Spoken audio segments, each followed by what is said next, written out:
దక్షిణ భారతదేశంలోనే అత్యంత ప్రసిద్ధి చెందిన రామాలయాలలో మొదటిది భద్రాచలంలోని సీతారామచంద్ర స్వామి దేవాలయం, రెండవది ఒంటిమిట్టలోని కోదండరామస్వామి దేవాలయం.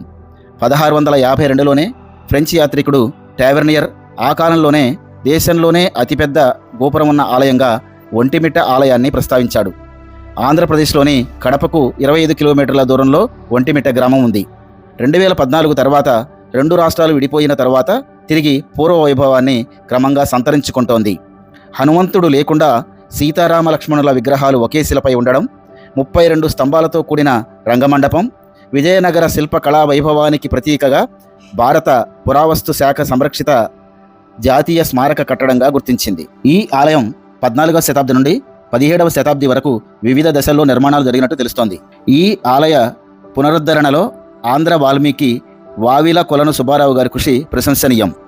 భద్రాచలంలో సీతారాముల కళ్యాణం పుట్టిన రోజైన నవమి మధ్యాహ్నం అభిజిత్ లగ్నంలో జరుగుతుంది.